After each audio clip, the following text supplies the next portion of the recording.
go to Parliament now. And Energy and Mineral Resources Minister Gwede Mantashe says there's no quick fix to solving the country's energy crisis. He's also blamed those who take investors to court for destroying energy exploration. This, of course, as the State of the Nation address debate continues into its second day. Our reporter Lindsay Dentlinger has been tracking that. She joins us now. So Lindsay, it's on a bit of a break at the moment, but it's going to continue into the evening. Talk to us about Gwede Mantashe. He's accused the DA of polarizing the debate on government's energy choices. Why did he say that?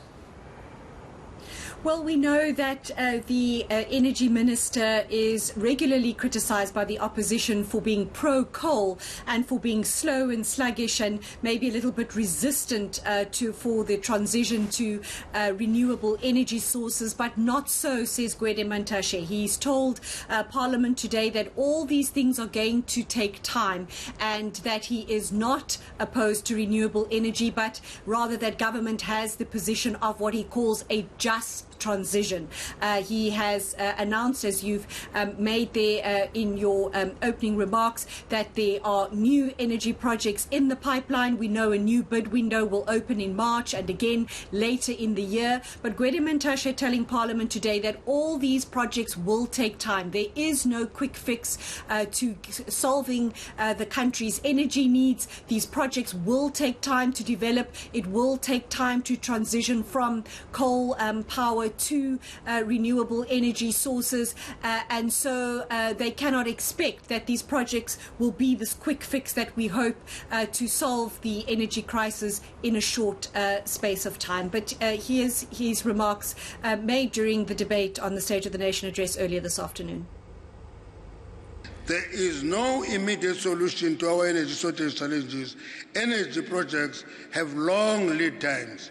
We must be systematic in our approach and appreciate that it will be a while before we convert them into energy. So in other words, what is important here is that let us be systematic, focus on the goal and not focus on the needs. The needs can be addressed as we move, but goals have to be addressed. He was also fairly critical about civil society organisations and public groups who have taken petroleum explorers, offshore petroleum explorers, to court and won. He says they're anti-investment. Tell us what he said and whether he had anything to say about the concerns about our environment. Interestingly, Sally, he didn't address the environmental issue, which is largely these cases are being brought by civil society for that very reason. Rather, the energy minister impressing on MPs this afternoon, saying that it was imperative that the country explore petroleum sources and that it was a contradiction in terms, in his view, that while the country is crying out for investment, not only to solve our energy problems, but also to create jobs and to start up new businesses, that the energy minister is of the opinion that these court cases are in fact driving investment away.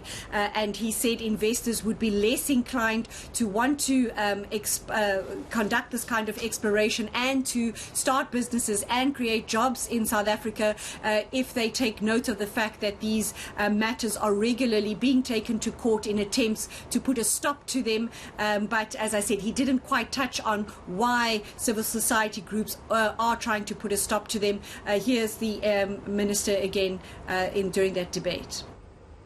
The attempt to take upstream petroleum projects to court all the time is driven by the theme, kill investment through the court system. No investor will want to invest in South Africa if it has to go to 3, 4, 5 years of the legal system. We are killing the investment, but we say we want investment. It's a contradiction in terms. So we must deal with that issue. We chased Shell here, and they went to Namibia and discovered oil.